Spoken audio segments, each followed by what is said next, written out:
And welcome to another edition of Quoth the Raven. This is episode 2 or episode 4, depending on how you look at it. I call it episode 2, Attack of the Quacks, because I got a few emails this week that were a little bit wacky. So we're going to go into that a little bit. But before we do that, let's go into questions and answers. I hope you're all doing well this week.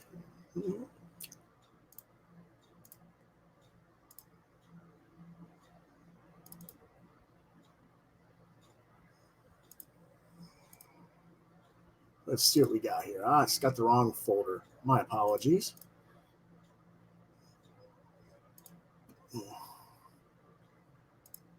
There we go. Let's try that again.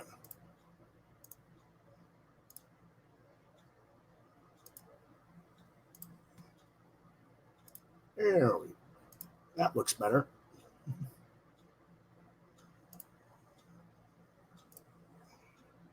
There we go. And our first question of the week is, how come there aren't any kids comics anymore? Isn't it important to have comics content that can appeal to children and adults? This comes from Mike from Michigan. Well, Mike, there are children's comics out there, and there's lots of them, but the problem is that the industry doesn't market them, and we don't feature them the way we should in the industry. I don't know why we don't. I would do it a lot more often than what I see other people doing. I'm not saying that all comic shops are bad or anything like that, or that there's no comic shop owners that are doing their proper diligence in promoting children's comics, because there are. But as far as the majority of the publishers, it's been pretty much teenage and adult audiences for several decades now, and it's a problem. I agree, but they are there, and as long as we're acknowledging them this,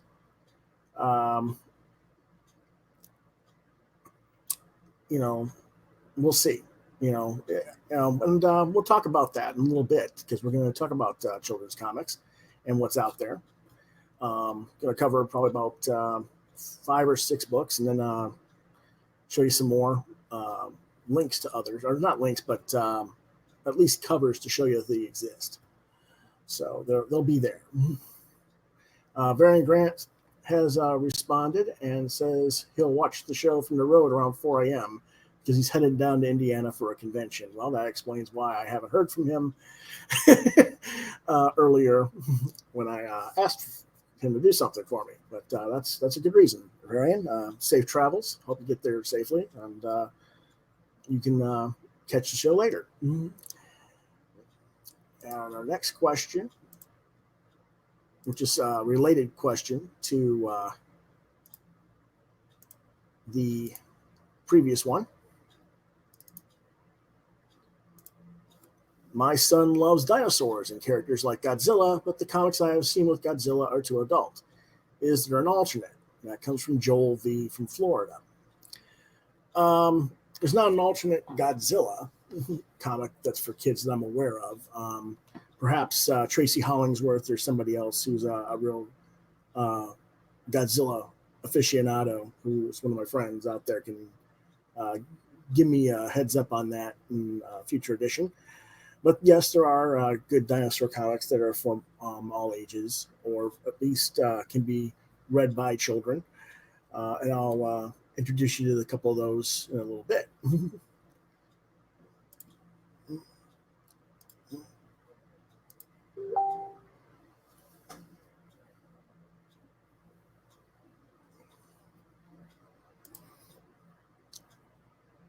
And let's see.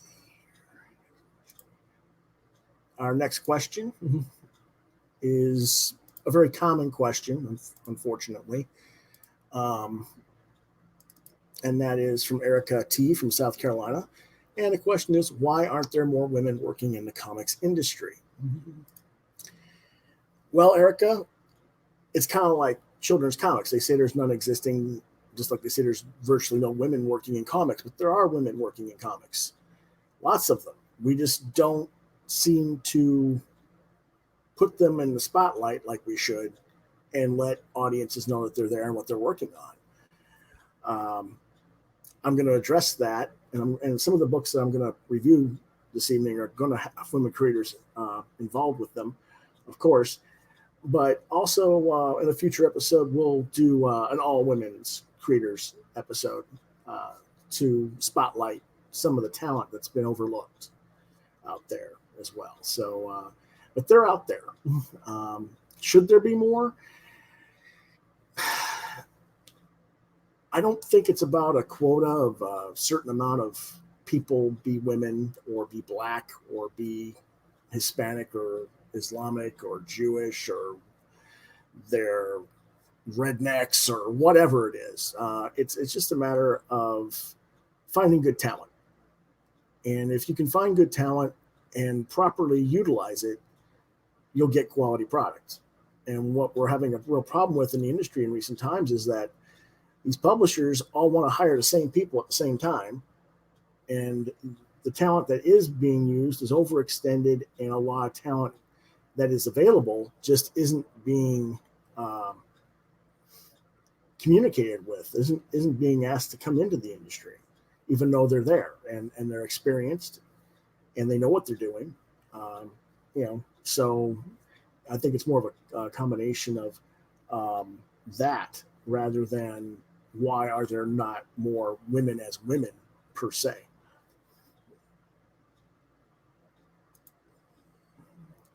Our next question comes from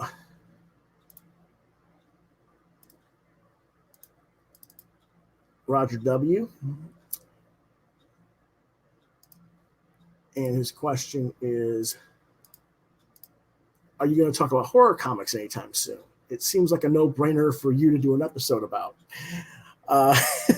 Obviously, Quoth the Raven, Edgar Allan Poe type thing, horror, suspense type persona. I see I misspelled brainer in the typing. My bad. It's not a no-brainer. It's a no-brainer.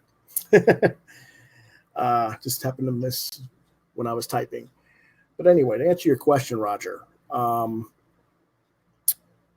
yeah, I'm going to do one, but I think I'm going to wait until next month for October, closer to Halloween. I want to do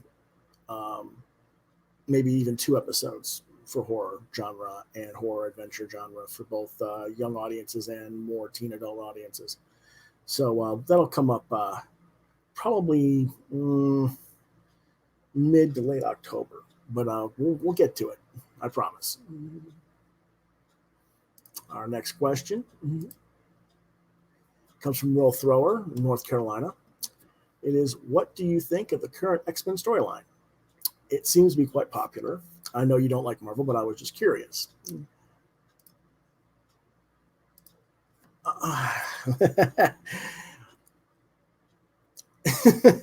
I don't like Marvel. Okay. I understand where you're coming from. You've seen me critical of Marvel a lot in the last couple of months, whether it be here, more so over at Indie Volt, and then a little bit here at Quoth the Raven.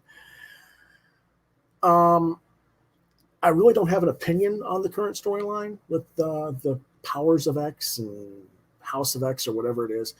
I'm not reading it right now. I'll probably get to it at some point when it's been collected into a trade collection. It's available at a library or something, but it's not something I want to purchase personally. That's not a statement for or against the product. It's more of a situation that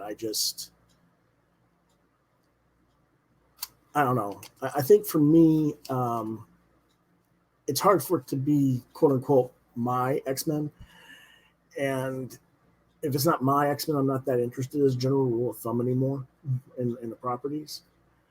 So there's that. I think that's the real issue there for me. I've heard a lot of good things about it. There's been a lot of buzz on the internet Haven't seen a whole lot of negative commentary, which is a good thing, but I'm sure it's out there if I wanted to really hunt it down. But I've seen a lot of positive things said about it. And, at least there's that. So, when it comes out in the trade, I'll check it out. And, but that will, I don't know how soon that will be, because I think, as I understand it, the regular storyline's coming to a close soon. I think they did them in something like a month and a half across multiple titles to get the base idea done. I don't know. But sometime in the future. But for now, I kind of abstain. I have to respectfully bow out. The next question is not really a question. It's more of a rant at us or at me. We'll share that here in a minute. And this is where I get one of my wacky boys, wacky quackies, as I call them.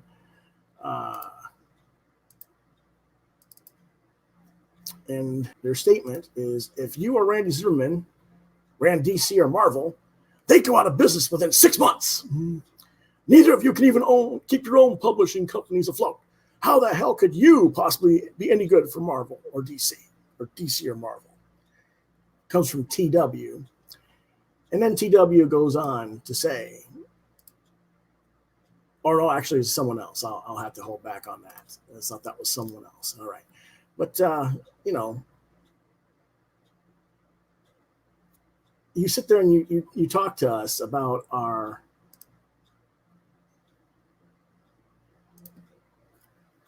Randy or myself or Dan Vado over at Slave Labor Graphics, any number of creators who have run their own publishing companies. And, pardon me, I'll do it this way. Get a little bit better angle, I hope. I'm trying to look at screen and keep my eyes on the monitor so you can look at me properly. It's not easy. I apologize for that, folks. Anyway, the thing is, we always worked on shoestring budgets. I don't think that running companies for 10, 12 years consecutively on shoestring budgets and being able to publish hundreds of copies of issues during that span and making, in my case, from 92 to 99, over $300,000 is a failure. Are we making Marvel money? No, but we never had Marvel's capital base to begin with. So let me be brutally blunt. Give me Marvel's capital base. Give me Marvel's capital budget for 1 year. I don't need their goddamn characters. Just give me the capital budget that they have for printing and payroll for the talent for 1 year. And I will fucking bury Marvel and DC. That's a promise. That's a goddamn guarantee from the Raven. Because there is so much content and so much talent out there that is not being utilized. That will produce better talent, better product, and I can do it and charge less money than what Marvel and DC are doing right now. That's a fact. But I can't do it when I only have 10 or 12 grand in the bank. I got to have a couple million. That's just the way it is. And it's not a game of playing Kickstarter or some other social media funding program. Sure, maybe you gave Ethan Van Sciver $1 million to do his little cyber fraud comic. That doesn't work for doing real publishing. That's a one-off product. Okay? There's a difference. Do you want a company or do you want a product? There's a difference. Figure it out. What you want. Okay? TW? I got another crank email.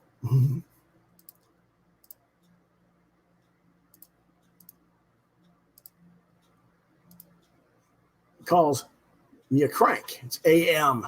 Hello, AM. AM stands for ass muncher, by the way. You're a crank, BR. You're just jealous because you're not good enough to get work anywhere. I can't find your stuff and nobody's heard of you. Really? You can't find my stuff and nobody's heard of me? That's interesting. Okay. He goes on to say, I want to see real proof of some of the books you claim to have done, like physical copies live on camera, because I don't believe you did the works you claim. Okay, we can do that. Comic Effect, number 22. Published by St. Paloma Productions.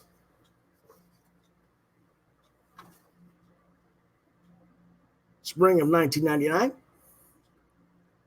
Page 6, there it is, Louis Brightraven, Hectic Planet.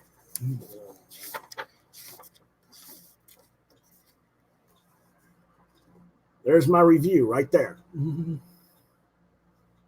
For Evan Dorkin's Hectic Planet, came out from Slade Labor Graphics. There you go. There's one.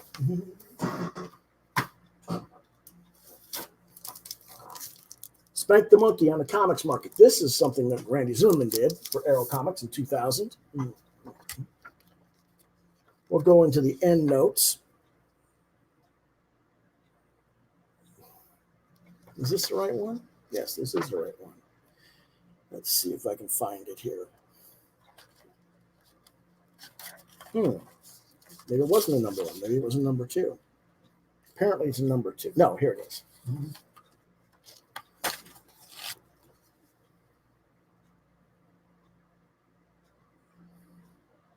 Louis Brightraven for research, proofreading, listing posts, and finding a definition of APA, that's an Amateur Press Alliance, for me when no one else could.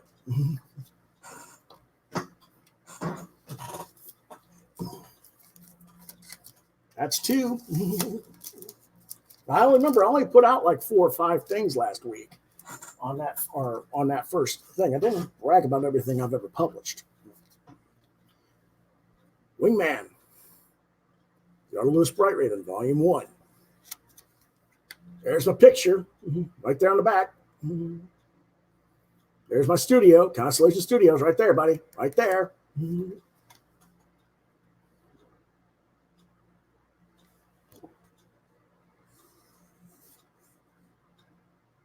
Let's see.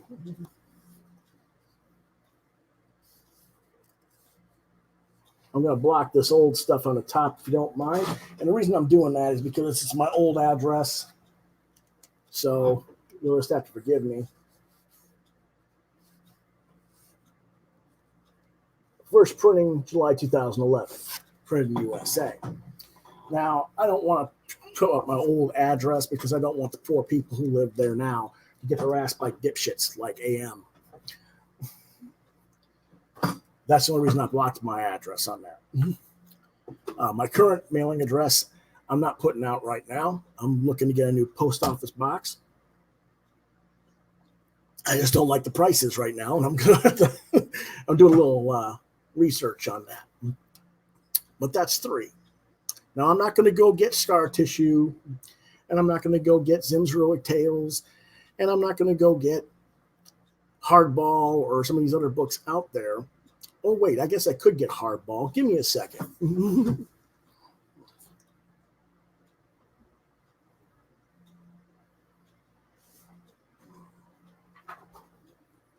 There's Hardball. This is not the actual product. This is what we call a rough copy edition. This is not the final printed edition. This is a book I edited. And the reason it's not the final proof is because the lettering and the inking was not done. This is the pencils version by the penciler Jack Curry. This came from 1993. But there it is. For better or for worse. Whether you like it or don't.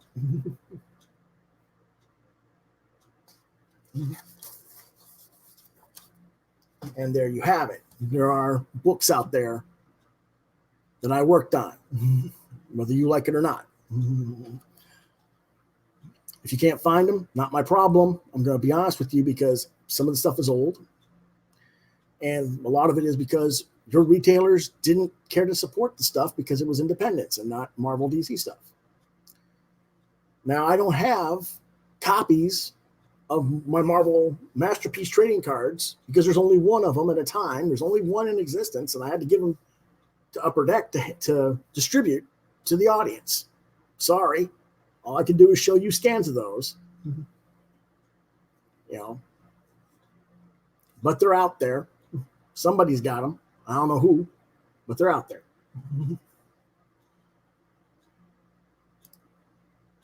So enough with the quackies who seem to have a problem with this. You got other questions? Legitimate questions? Email them to quotheravenlbr72@gmail.com. Subject, QTR questions. And please indicate whether you want your name and locale read on air. I'd really appreciate that. And let's see this. There you go. I apologize for not getting that there for you a little bit sooner. And I'll read that for a little bit.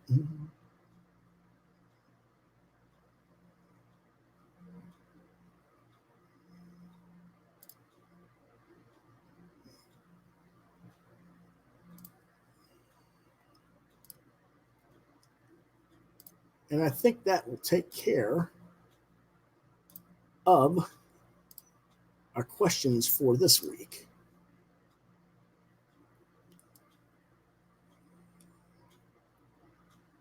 So we will now try to get on to the next thing, which is more important than some of those questions. And that will be our reviews. As I said earlier, we're going to do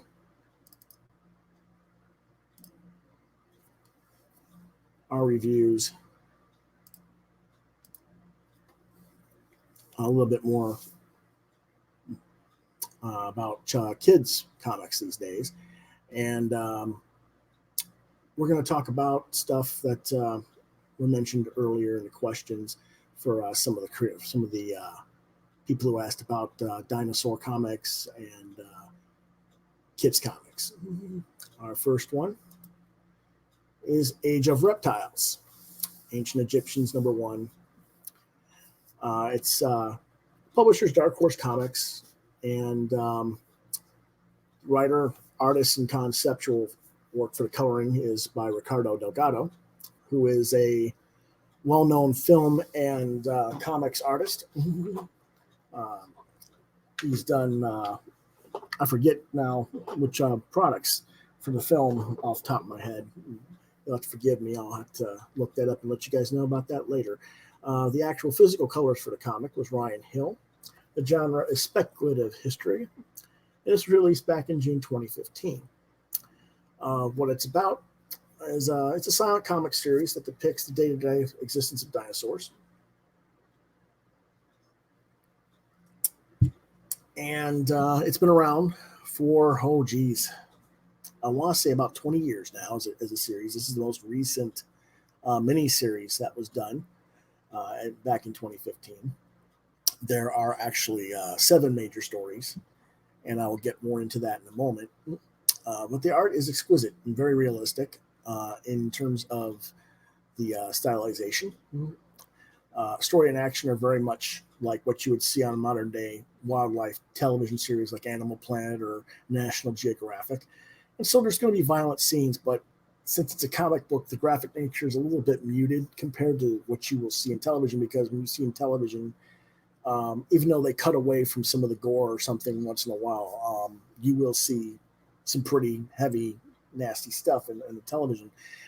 There's a little bit of that in the early stuff from Age of Reptiles in the first storyline, which I'll get into in a minute. But overall, it's fairly muted comparatively. I think it's one of those type of books that any age can enjoy. Fans of dinosaurs, fans of wildlife shows. And this is some of his art from Ancient Egyptians #1.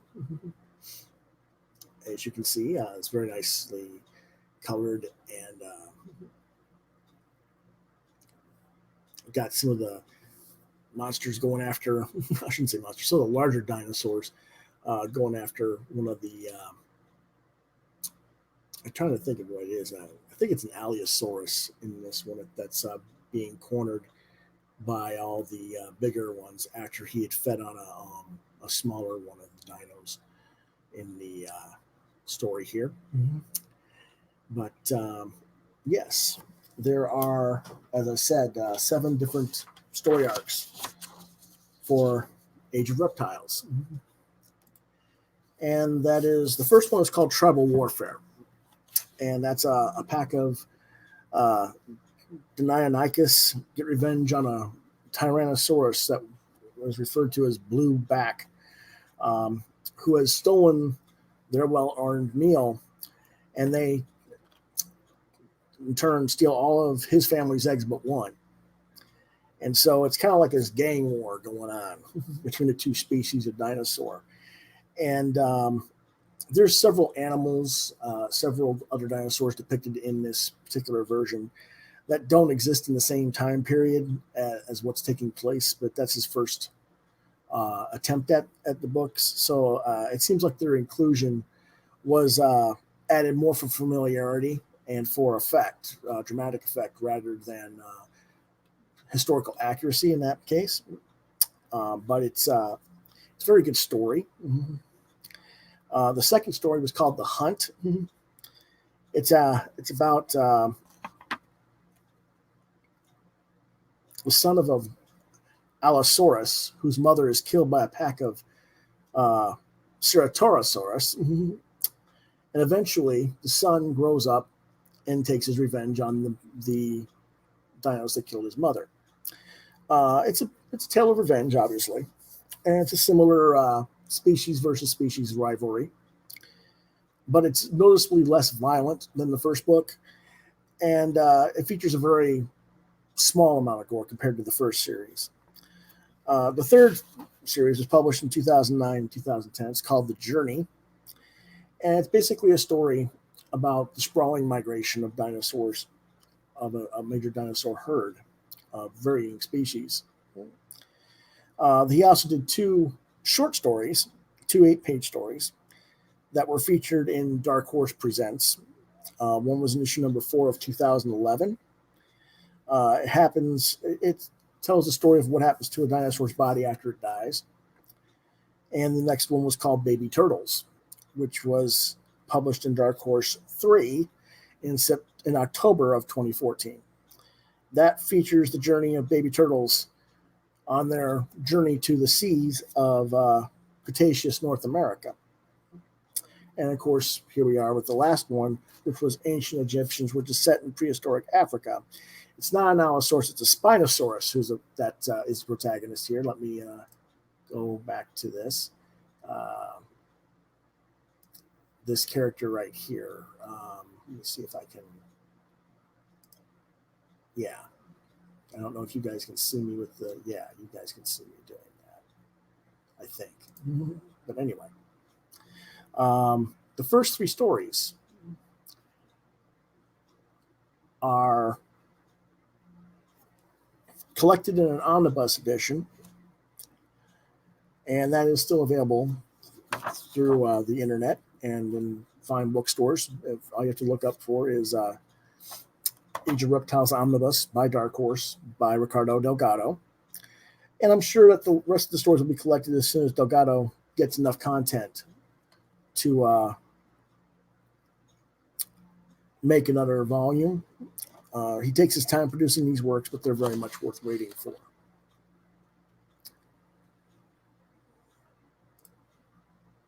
So that's one version of dinosaur books that you might want to share with your son. The person who asked me, I believe he said his son was 8. That it might be a little bit too gory for the 8-year-old. I don't know. It's silent. It doesn't have a story as far as words. So it's something you can share with them and share the art with them. So there's that. The other thing is, though, since it is a little bit graphic in the sense of, like I said, like a wildlife show or something like that, we'll go with a little bit different observation. and a different one that's a little more kid friendly, so to speak. And that will be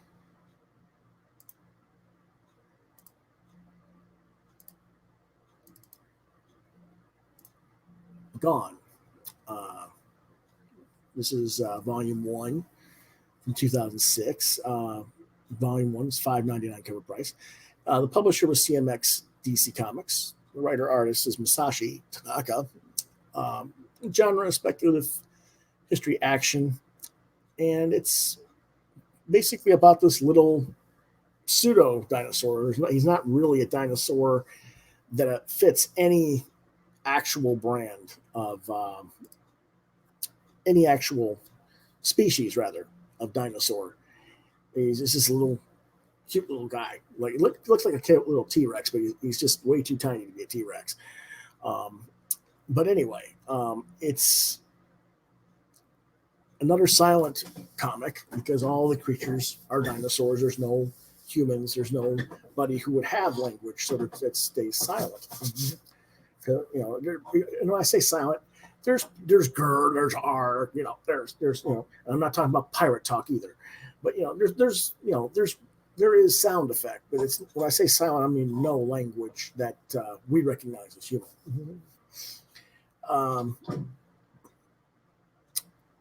This was originally done in the late 80s, early 90s in Japan. It's been collected in America multiple times. This was the second version that I had a volume of.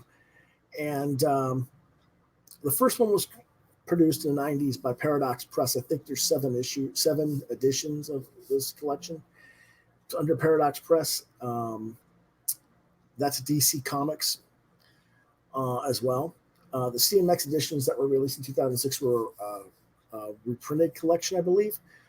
I don't have the Paradox Press editions. I think that the CMX might be more like the Japan. I don't remember because I can't find my actual copy of it. However, the most recent edition was Kodansha Comics' version.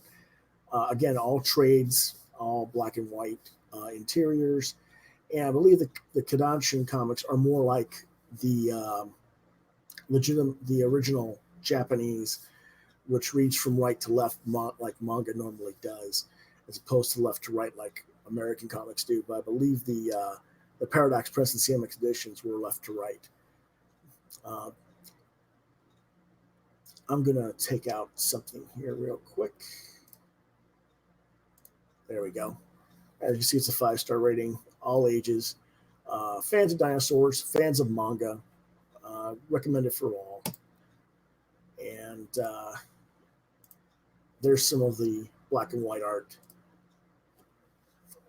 from Tanaka, which you can see, very detailed, very lush paint, very good job with the brush. I'm gonna see if I can. No, it didn't really give you much bigger of a screen, did it? Let me see if I can get a little bit bigger screen for you guys here real quick, if I can.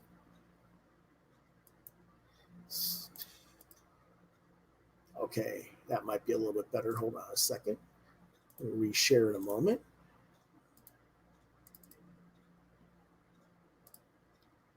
Yeah, it's a little bit better. You can see a little bit larger now.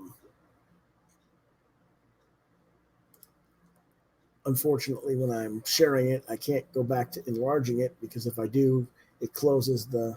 There we go.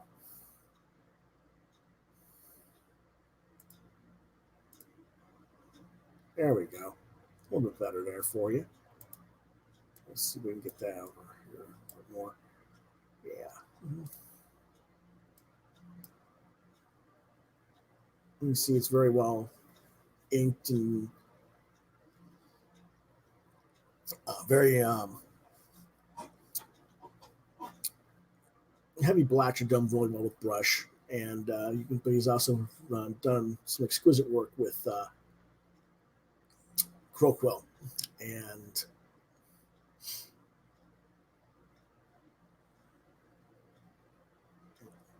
I'm trying to think of the other type of brush, and I just can't off the top of my head. I apologize. But yeah, it's very beautiful work, and this is something I think that a lot of little boys will still like. It's not. There might be a little bit of again a little bit more um, violence or something, but it's just not normal wildlife violence, not excessive gore necessarily. So there's that, and so those are those. So I hope I got your answers there for your son who liked dinosaurs. And if I see some more, I'll be sure to let you know. Thank you for your question earlier. Mm-hmm. And let's see, what else do we have this week? We were talking about children's comics, or at least comics that are for a little bit older children into young teen years. We'll start sharing some more on that. And we'll start with Usagi Yojimbo, #1. It's $3.99. This is actually more like the 240th issue of Usagi Yojimbo, but I'll get into an explanation of that in a minute. The publisher is IDW Publishing. Mm-hmm. The writer, artist, letterer is Stan Sakai. The colorist is Tom Ruth. The genre is animal action adventure. It was released in June 2019. It's still currently coming out as a regular monthly series. What the series is about overall is it's about a samurai rabbit in feudal Japan who has many adventures as both a singular hero and with friends. He's been in publication since the 1980s. I don't remember if he came out after or before the Teenage Mutant Ninja Turtles. I think he may come out a little bit after Turtles. But he's been around that long. And he's had over 240 single issues between multiple publishers over the years and dozens of trade paperback and hardcover books. This is one of Indie Comics' most enduring characters that's still in publication, has never been out of publication to my knowledge since he came out in the mid-'80s. This just happens to be IDW's first issue because they recently acquired publishing rights. So in this issue #1, the titular character he uncovers a plot involving an evil demon puppet master who is taking on the evil town and taking their souls, apparently. It's a 3-issue story arc. I've only gotten into the first 2 issues. He runs into a friend of his named Sasuke, who trained him how to fight supernatural enemies in this as well. And as you can see here in his first issue, he's getting out of the theater where he has seen he's seen the performance of the puppet theater, and he's trying to figure out why things are kind of weird. And yes, he's leaving the theater at the entrance at a low angle, and he meets his friend Sasuke. Mm-hmm.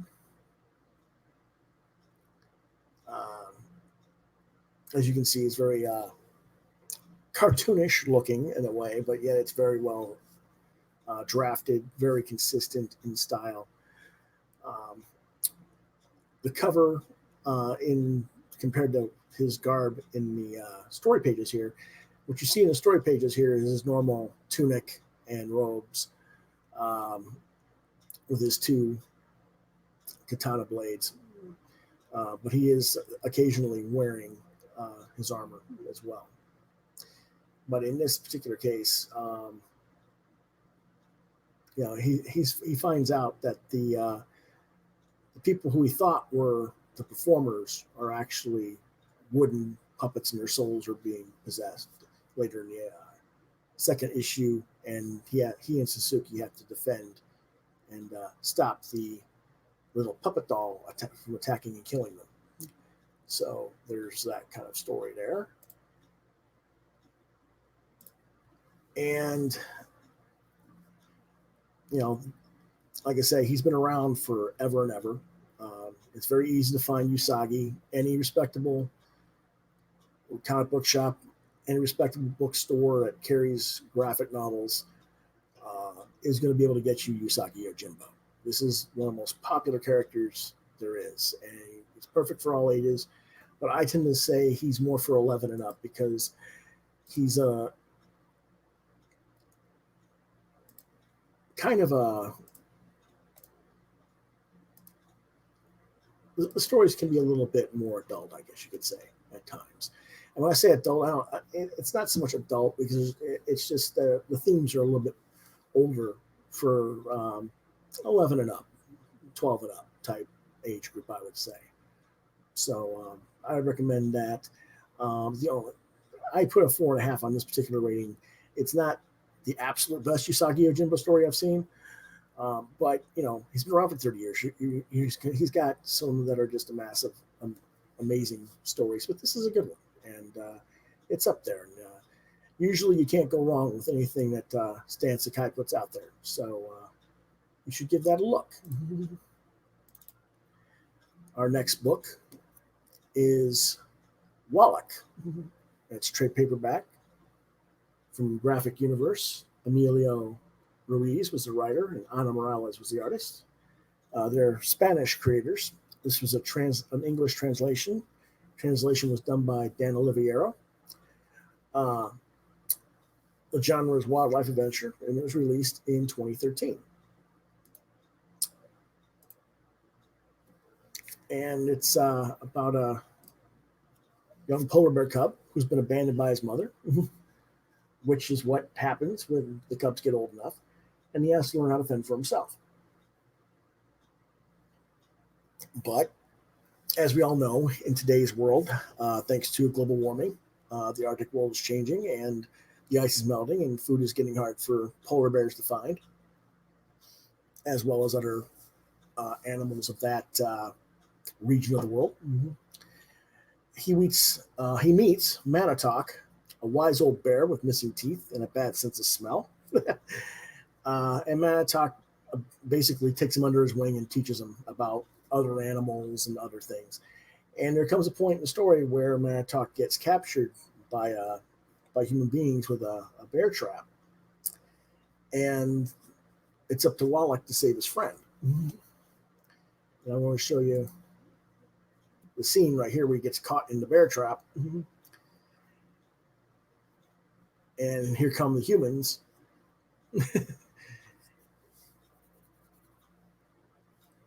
And so, it's very nice work. It's well painted. I'm going to show you a little bit more about the book real quick here. I'm just going to leave this here for just a moment while I grab the book, because it's a little bit different format than traditional comics. As you can see, it's a little bit different format here than a traditional comic. Let me show you a traditional comic. Here's your normal comic, and there you go. But this is more like a storybook, children's storybook format. And I'll show you a little bit more of the very painterly, very nice artwork. Mm-hmm. This is where Wallach wakes up and finds his mom is gone from the cave. Mm-hmm. He's all alone. And then he's out and about trying to find food and different things, and he can't find food, so he's eating dead fish and scrounging for whatever other people have already left behind. Very, very beautiful artwork, very well illustrated. Here he chases off a bunch of seagulls and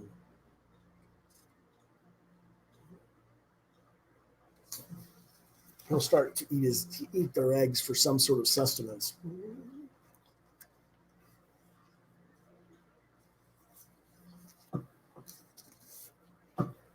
Well, wrong side. There you go. There's where he is, eating all the eggs for sustenance, and then he runs into Manituk, and Manituk scares him off. But yeah, I'm not going to tell you the ending of the story. So this is something that you should definitely be looking for.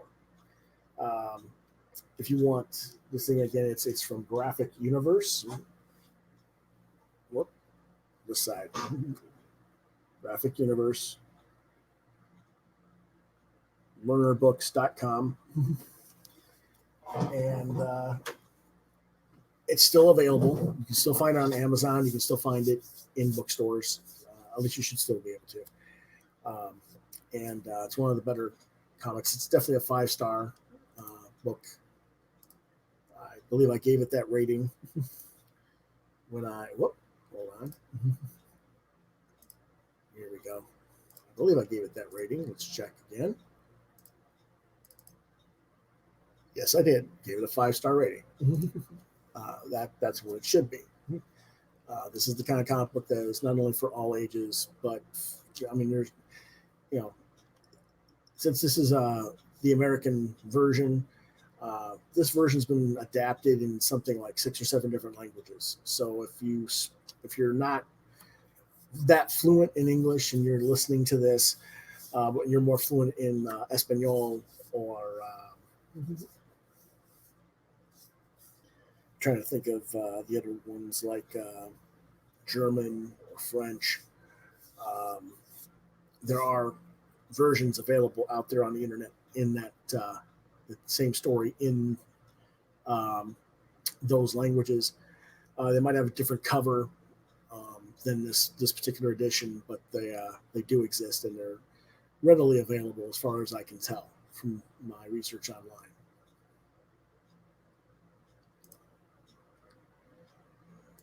Let's see what else we got.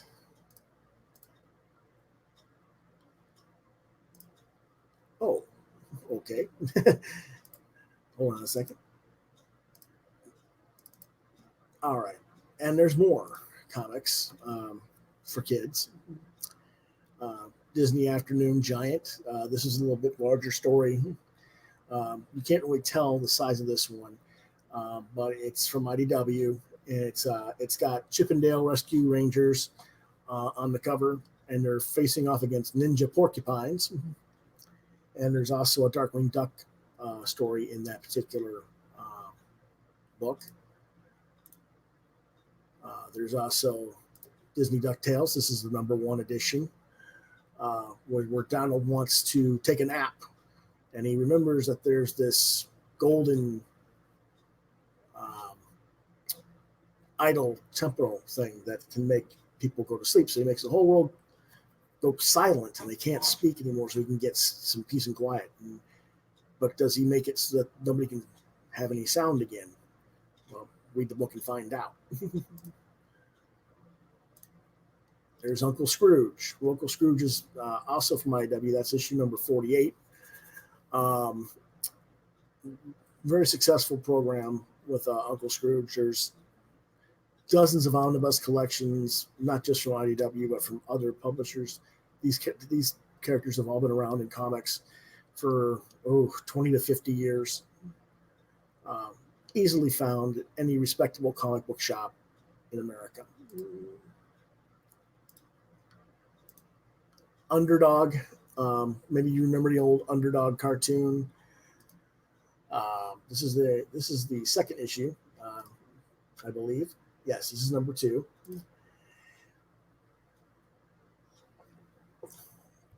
I'd show you guys some more interior art, but I don't have these particular issues on hand with me. The Underdog comes from American Mythology Publishing, and it's been a fairly successful. I'm trying to think of the word. not publishing. um, oh, I can't think of the word. I apologize. But anyway, it's been a successful comics property brought back from publishing rights for from the animated series from the 70s. And then there's another one from American mythology, the Pink Panther. That's a silent comic, again, as if you remember the Pink Panther cartoons, there's not very much sound in those. It's usually the Pink Panther's silent, so he's silent in the comic as well. So again, but for parents who remember the Pink Panther comic, grandparents who remember Pink Panther, it's a perfect type of book for you to share with your young reader when they first start getting into comics. Mm-hmm.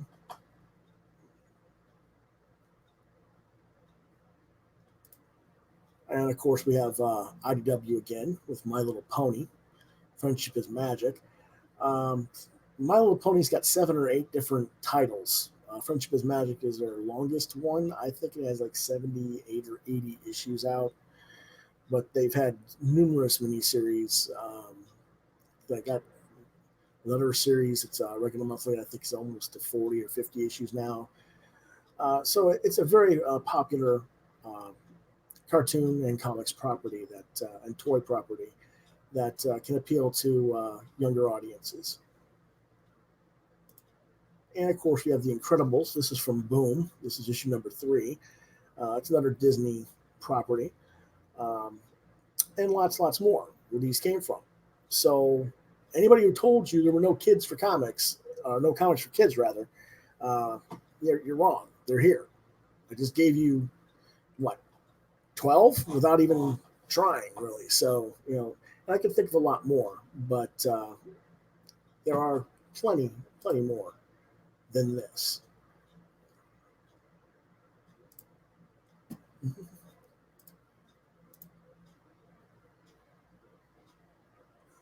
So, as I was saying, I'm trying to find something else here real quick. Okay, but yeah, speaking of other, comics, um, other kids comics. If you are producing kids comics, and you want your stuff reviewed here at Quoth the Raven, you can send it here.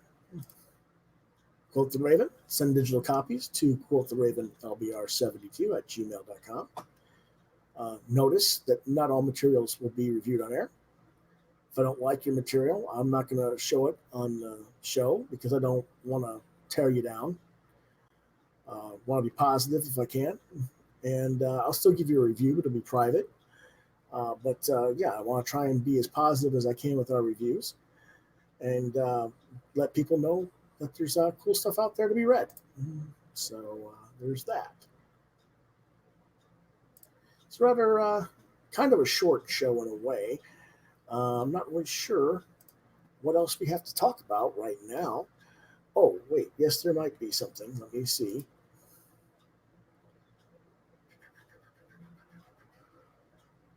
No, I guess not. All right, I'm going to check my email real quick. See if there's anybody who sent something on.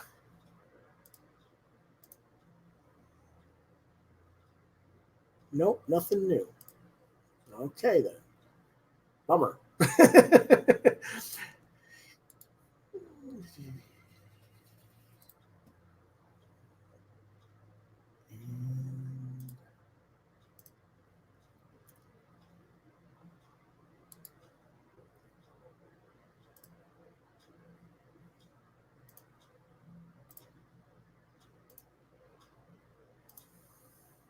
Okay, then.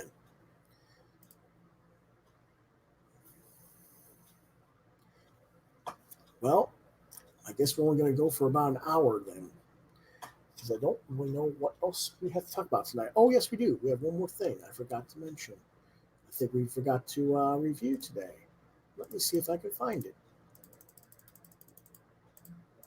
Ah, yes, here we are.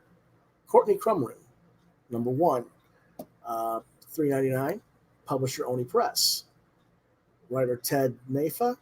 Colorist Warren Wucznik.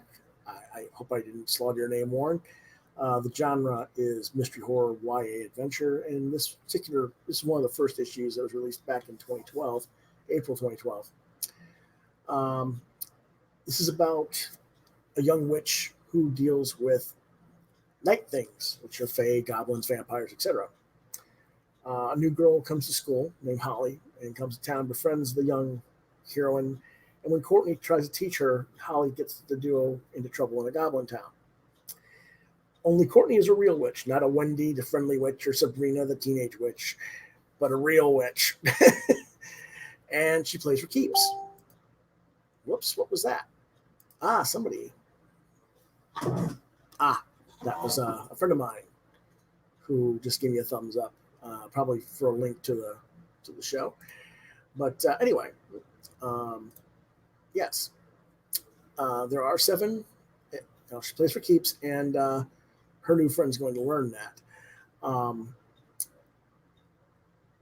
There are 7 collected editions in hardcover and trade paperback.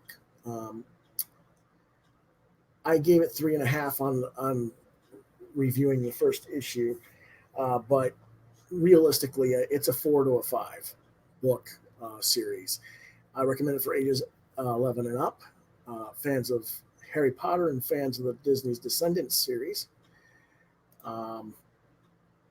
I will show you a little bit of the art from the first issue there. Let's see if I can. There we go.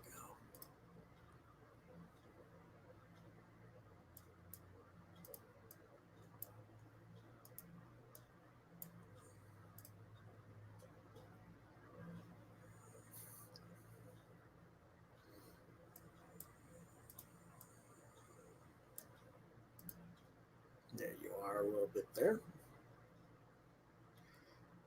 But there we go.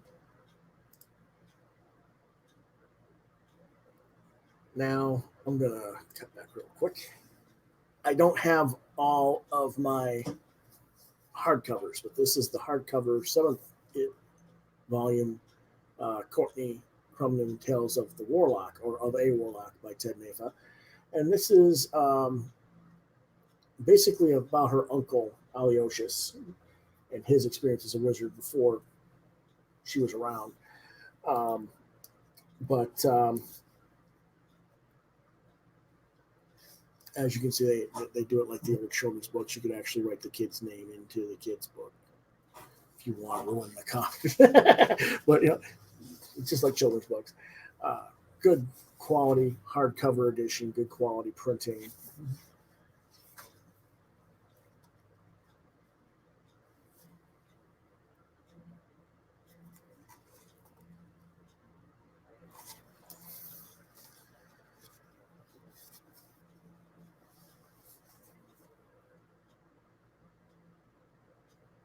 And this is more for teenagers on up. Probably this particular story is more because it is more about the adventures of Courtney's uncle.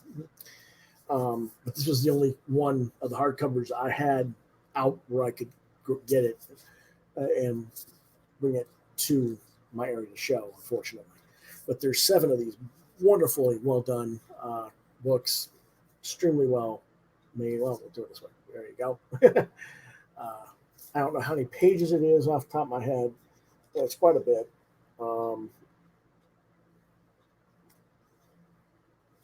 Let's see, 109, about 120 pages, I guess,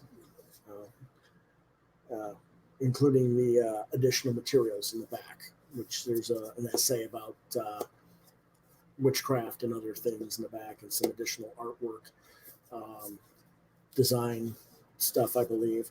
Let's see. Some of the covers from the single issues, and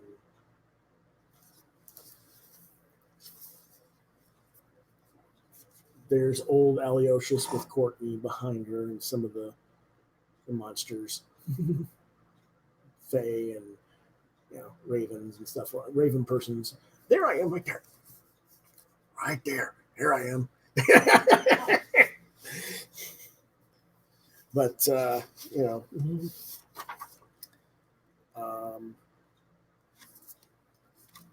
they don't like Christmas, as you can see.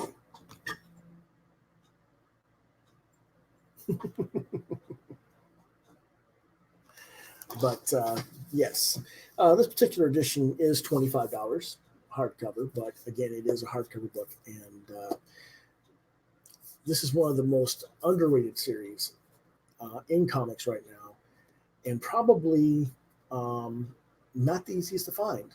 So if you look for them, it's going to be a little bit of a challenge, but it's worth it. I apologize for not getting that one out a little bit earlier in the group. I don't know how I missed it. That's my fault. Let's see if there's anything else I may have forgotten. Yes, there is. Oh my goodness, I've missed it quite a bit today. I apologize. There's lots of stuff here to talk about. We're going to go more than an hour. Let's go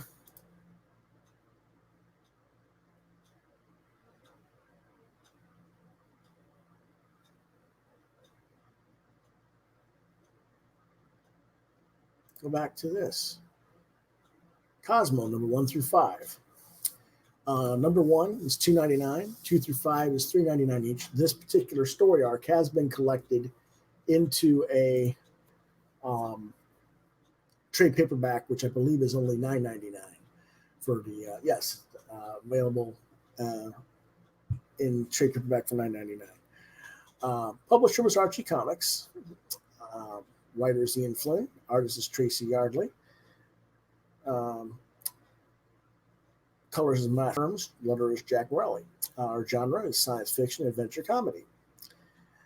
This was released last year, a little over a year ago. A year and a half, I guess you could say, because it was January to May of 18. There is a new Cosmo storyline, however, that is just now being solicited through Diamond. So check with your retailers. The new Cosmo storyline is out, or at least is being solicited from Archie. And in this particular version, is a modern day reboot of the classic 1950s Archie comic Cosmo the Mighty Martian. And this book is pretty darn cool.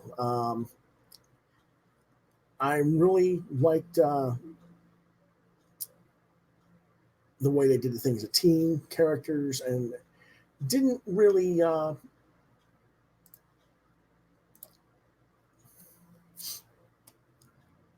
limit it to the way they did in the old 50s version. It was very much, in the 50s, it was very much about just Cosmo and not all his other friends per se. This is where the human character, Max Strongjaw, is brought into the landing bay of the ship for Cosmo and his friends, because his ship is broken down and he thinks he's going to die. And well, now that I've been brought in, I'm going to be the big dude, big cool human dude. Oh wait, there's going to be aliens. Let me go hide. And that's kind of what he is. Max's Strongjaw is very much a cowardly guy who likes to put up a front that he's cool, but he's not. The characters, Cosmo is in the center top, and for the light, I apologize, but right now my brain is having a freeze, and I can't think of the other characters' names, and I don't know why. But I will be right back to give you that information.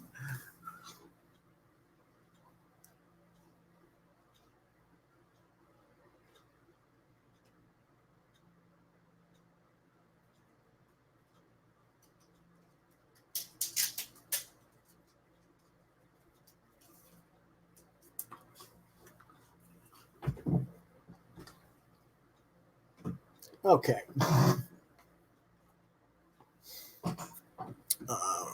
Where are we at here? All right. From let's see if I can find out here.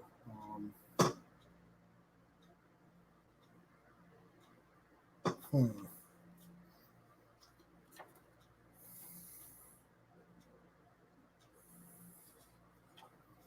For some reason, one of the other characters' names is missing. That's annoying. Um, oh,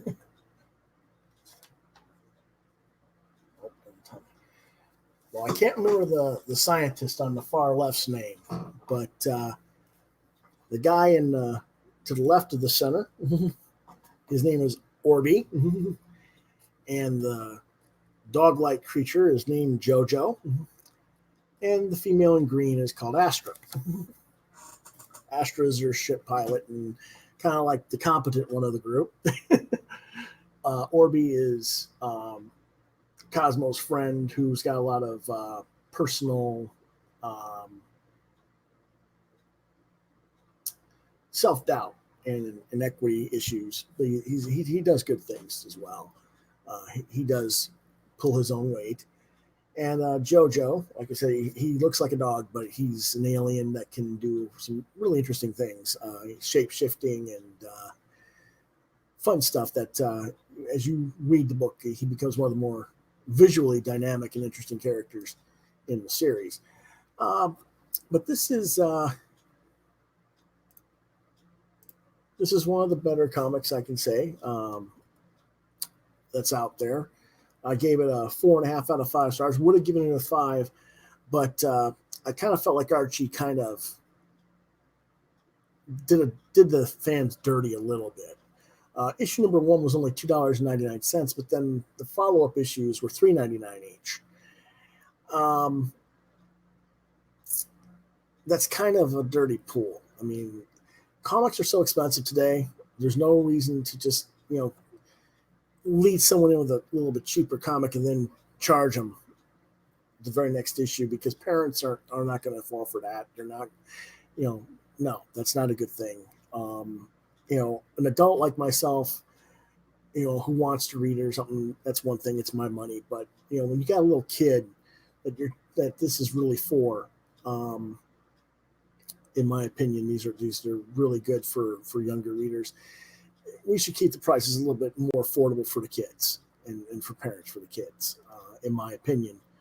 So I'm a little bit annoyed with them on that, and I knocked them a little bit on that for gave them a 3.5 for that more than anything else. But I understand that comics are expensive to print and they're not getting as much distribution as they used to. Um, I get it, but at the same time, if you want to build new audiences, and Archie's one of the companies that can really do it because they've got access to supermarkets. All their Archie booklets are still in supermarkets, still in the digest formats. They could be doing this Cosmo book in a digest format, probably every other month, and making a mint if they really wanted to. So I'm a little bit disappointed in them for that, and that's why I kind of knocked them to points there. But as far as the story itself goes, it's top notch, and I recommend that for just about anybody in terms of that. Let's see. Yep. Okay. That is. Sorry, I did miss putting in Cosmo and Courtney because I jumped from Age of Reptiles over to Gone to keep in line with the dinosaur uh, question there. That's why we missed those two originally. I do apologize for that. We got them covered though, and that's good news. So we are now a little bit over an hour in, and you know, if you have any more questions, you know, I know there's not that very many people are watching right now, which is okay. It's a Friday night. people are out partying or doing whatever they're doing. Usually I have the show running on Thursdays, and I apologize for being a day late. I had a massive toothache yesterday and couldn't go no matter what I did. So anyway, next week, I guess, we will do some more reviews. We'll talk about women in comics and review some women in comics, possibly. We'll also do some reviews of some Image titles that are out there and talk about the independent scene with Image a little bit. And, well, it's just more questions and answers, and do our best to do some other things as well. But, I think that's it for tonight. It's a little bit over an hour, and I thought I had a little bit more to offer today, but I guess being sick got me screwed up on getting everything ready. But I do appreciate everyone, whoever stops by and watches the show. And so if you have, let's see if we can find some other things here. If you want to reach me,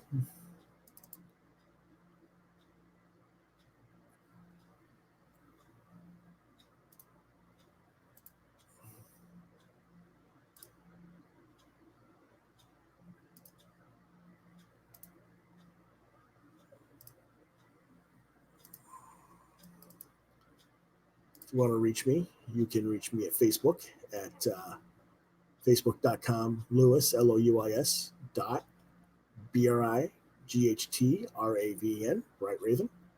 You can see my artwork at deviantart.com, www.deviantart.com/Bright Raven. On YouTube at Quoth the Raven. You can email me at quoththeravenlbr72@gmail.com. And normally you can see me on this podcast on Thursday nights at 9 p.m. Eastern Standard Time. So there's that. And I believe, let's see.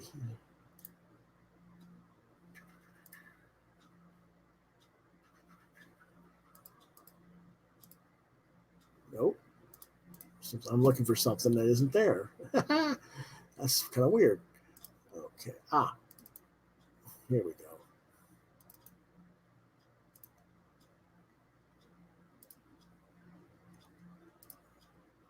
And if you want to sponsor the show, you can email me at quoththeravenlbr72@gmail.com for more info. You can get a sponsorship where I promote your work or your company, your store, your comics, depending on what it is, for as little as $1 a show or $1 a month. I don't know exactly how we're going to do that just yet. I believe it's just $1 a show. But again, email me at quoththeravenlbr72@gmail.com for more information on that. And so at 1:14, we will call it pretty much an evening, ladies and gentlemen.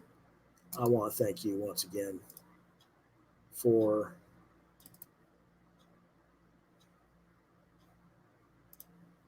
spending time with me.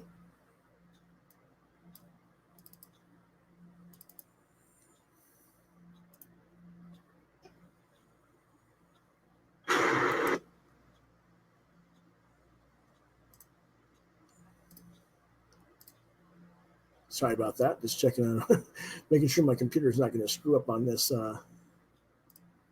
as we head out for the evening.